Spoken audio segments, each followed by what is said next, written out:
We said to have an extraordinary life, you got to have an extraordinary psychology, right? Extraordinary psychology means you got to live in an extraordinary state. To be in an extraordinary state, you got to condition your nervous system, your body, your physiology and focus to be at their best. Then to do that, though, you can do that. Why doesn't everybody? Not because you can't. We all have the ability. It's because of our standards. Think about your own life. I know there have been areas in your life where some point in time you just shifted and you raised the standard and your life changed. Because whatever people have their identity attached to, they live. We live who we believe we are. My journey from here to there was lonely. The reason? I was willing to be wrong and admit wrong so that I could grow and so that I could change. You see, growth is a result of bad habits dropped, wrong priorities changed, and new ways of thinking embraced. It happens only when we question ourselves enough to ask serious questions from others. The people who do not grow are unwilling to ask themselves or others hard questions. They are unwilling to leave what they have known and practiced. They are not willing to be wrong so they can discover what is right. Therefore, they cling to right, and their lives turn out wrong. How sad. We get what we're looking for. We filter out everything else in our life. You're going to get what you're looking for even if it doesn't even exist. Even if it's not even there. If you're looking for negatives, if you're looking for setbacks, if you're looking to be looked over, you will find it even though it's not supposed to be there. But if you're looking for victory, for winning, for recruits, for people to change your life, for magic moments, you will find them if you're looking for them. I promise you that's true in life. Your brain, when you condition it, knows exactly what to go for and will find a way to get there. When you decide what's most important to you, your brain goes after it. Surrender of being right enables us to ask questions that others can answer and add value to us. Surrender of being right is the prerequisite to finding right. I believe that with all my heart. And here's what I know. I never want to get to the place where I've got it all figured out. I still want to keep learning, I still want to keep growing, and I still want to be a student. And I still want to be on a learning curve, and I still want to value people, and I still want to walk into their life and say, look, you have something that if I could just ask the right question, you could impart to me that would help me, that would allow me to become a better person myself. Ego is the anesthesia that deadens the pain of stupidity. Pride is the burden of a foolish person. If you're going to do a job, do it right. I've always been told how average I can be. Always been criticized about being average. But I want to tell you something. I stand here before you, before all of these people, not listening to those words, but telling myself every single day to shoot for the stars, to be the best that I can be. Good enough isn't good enough if it can be better, and better isn't good enough if it can be best. Wisdom will come to you in the unlikeliest of sources. A lot of times through failure. When you hit rock bottom, remember this. While you're struggling, rock bottom can also be a great foundation on which to build and on which to grow. I'm not worried that you'll be successful. I'm worried that you won't fail from time to time. The person that gets up off the canvas and keeps growing, that's the person that will continue to grow their influence. How many of you would love a breakthrough? All right. Number one, you got to have a permeating attitude that you're going to win. You got to have a positive outlook. You got to be optimistic. You got to know you're going to win. You got to, right now, you got to say, I'm going to win. I don't mean just this contest. I don't mean the contest. I mean, I'm going to win. I'm going to win. My life is going to win. There's going to be a victorious life here. Because listen to me, the price you pay for losing here is too extreme. You have to carry the burden of failure the rest of your life. You carry that around with you if you fail here. The biggest thing that breaks my heart is you feel the spirit right now, and then when you get back, these dream stealers run into you, and they start to steal your dream, and you quit. You give up. You got to decide I'm going to win. You got to decide that the failure part of carrying failure. You've been exposed to what your life could be. If you fail here, the price is extreme.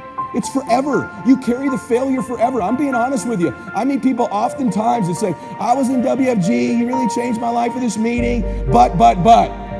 And they put their heads down. They've been carrying it. They carry it. They see these Facebooks and Instagrams and what we're doing. You got to know you're going to win. You got to sell out. Yeah, I'm telling you, you got to become a sellout. You need to sell out. You need to get obsessed. You got to get relentless. You got to be a road dog. You got to get intense. That's what you got to do. There's some dream stealers. You need to look out for these 4. I don't want them to happen to you. You ready? Say yes. Dream stealer number 1 that'll take you out of here. Lack of confidence or faith. Lack of belief. It'll steal your dream. You got to know you're going to win. You got to have some faith. These people sitting around you right now, they're whispering to you, you could do this. I believe you. Just like when you were a little boy. Just like when you were a little girl. They've always believed in you. They've always known you were going to do something special. They always knew you were great. You need to know it. You need to take that God that's sitting there with you and those precious souls that have passed, that have always believed in you, and you carry them with you everywhere. They're with you anyway. Acknowledge them. If you don't believe that, honor them. Honor God. Honor these people who believed in you with your magnificent life. Honor them. Don't give in to lack of belief, lack of confidence. Don't ever do that again. Don't do it in WFG or out of WFG. You were made to do something great. You're special. You were made in the image of God. Something awesome's supposed to happen for you. And those of you that have made something awesome happen, something even more awesome's supposed to happen for you. I would say for the last 45 years, we've told psychologists have been certainly to blame for this, at least in part. You're okay the way you are. That's what we tell young people. Oh, you're okay the way you are. It's like, and there's nothing worse than you can tell someone who's young than that, especially if they're miserable, and lots of them, well, if they're miserable and aimless, it's like, oh, I'm miserable and aimless, and sometimes I'm suicidal and I'm nihilistic and I don't have any direction in your life. In my life. It's like, well, you're okay the way you are. And it's like, they don't want to hear that. They want to hear, look, and you know this, you're useless. You know nothing. You haven't got started. You've got 60 years to put yourself together, and God only knows what you could become. And that message is so much more, it's so funny because it's such an attack, but it's so positive because there's faith there in the potential that makes up the person rather than the miserable actuality that happens to be manifesting itself at the moment.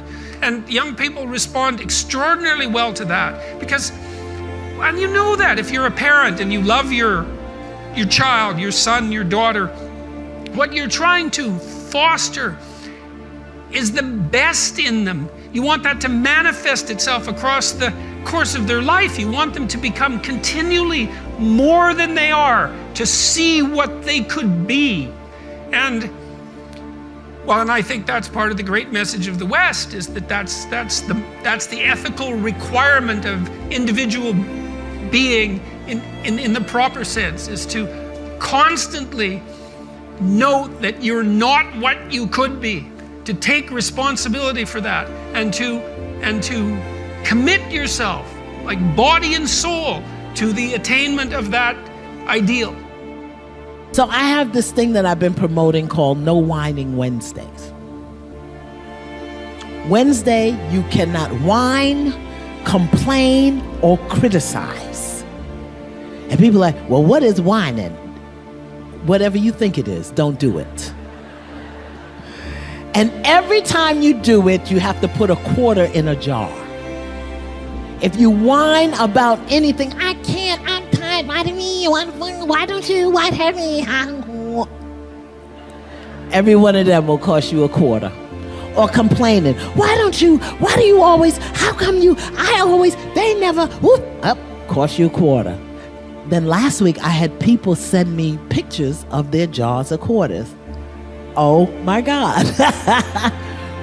But what they said to me also was, this was wonderful, because I was never ever aware of how much whining and complaining and criticizing I do. Now I've got mothers doing it with their children. So Wednesday is No Whining Wednesday. We need to practice that. We need to stop whining about what isn't happening, what we don't have, what we can't do, what somebody didn't do. We got to get it clean in 2014. No whining, no complaining, no criticizing. I struggled all through school. The last time I took English class, I got a fail. And my English teacher said I was the weakest writer she ever met in her entire life. The last time I took a speech class, same year, I got a D- in speech, and my speech teacher said, Lisa, quote unquote, I recommend you never speak in public, that you get a desk job. So that was the beginning of my life. That was my 19-year-old experience. And then I go on and I'm trying to figure it out. I was obedient. I went and got a job in accounting. I was in the collection department for 7 years. Y'all don't know I'm dangerous to accounting. I'm just dangerous. And I'm in collections, and you know, you should never put a broke person in collections. Never, because everybody's reasons sound good to me. I know it sounds funny, but it was real. Not only did I say, girl, don't you worry about paying that, I'm gonna take your name off the list. Somebody went to jail because I was in I got fired from 5 different jobs. Yeah. And then I got pregnant with my son unexpectedly. And then at 8 months, my son's father went to prison. I had to get on government's assistance to have my baby. I was on WIC, Women, Infant, and Children, to feed my child. And when my son was 8 months old, I went to the ATM to get $20 out the bank because I didn't have any Pampers for him. And in order to get $20 out, you got that $20 in. I had $11.42. And I still can't tell the story without getting emotional because it's my story. Mm-hmm. For 2 days, I had to wrap my son in a towel. But something happened, Steve, in those 2 days. I was at rock bottom. I was broke and I was broken. Inglewood, California. My son laying on his back at 8 months. I have a towel over him and I have my hand on his stomach saying, don't you worry, Jaylani. Mommy will never be this broke again. And I made a decision. I was bankrupt in every stinking thinking I had. I was bankrupt in trying to protect my pride. I was bankrupt in trying to be all that in a bag of chips and a bowl of grits, falsified. Mm-hmm. I was bankrupt in trying to not ask anyone for help. I was bankrupt in everything that was holding me and keeping me where I was. I've always talked a good game, but I wasn't doing anything with my gift. Mm-hmm. And all that thing about potential, I was tired of having potential. I wanted to have my now. And I looked at that baby at 8 months and I said, I want to transform your life because you didn't ask to come into this chaos. Come on. As an African-American male child in South Central Los Angeles with a single mother whose father's in prison, he had a 66% chance of going to prison himself. Not on my watch. Not on my watch. So if I have to be willing to drastically transform myself so that I can become the woman that I know I can be. Right. And that's what I began to do. I was radical. What did you do, Lisa? What did you do to change your life? First, I realized I couldn't grow with people who were struggling like me. That whole, I don't want to leave nobody behind. No, I don't want to stay with y'all.